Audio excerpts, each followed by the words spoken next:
A stock trading bonanza. Sounds ominous, doesn't it? Well, a lot of city analysts this morning here in England are saying that there's going to be exactly that. But I don't see how. Here we have the FTSE 100 index, really high as it is. It's up at 7,126 points today. That's high. I don't understand how it can possibly be looked upon as not high enough and about to go up even further.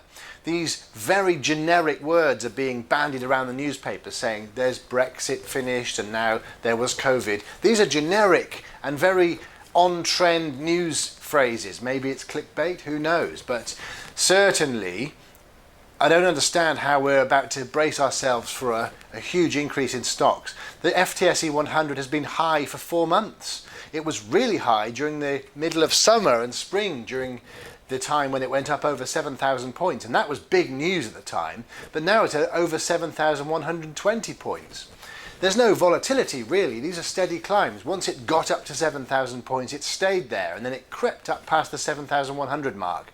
So I don't think it's going to be the interesting index to trade for those looking for volatility. It's one of those areas where steady blue chip companies with very grey-suited accountants are looking at the balance sheets and making sure that pretty much the opposite to volatility happens. So I'm not quite sure how you have some stockbrokers and some market analysts from the city really looking ahead on potentially a higher value than that.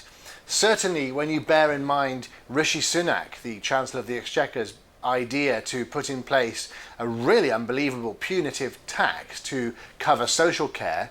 This is a socialist policy, and it is another example of socialist government disguised as a conservative government. If that goes ahead, there certainly won't be an investment boom.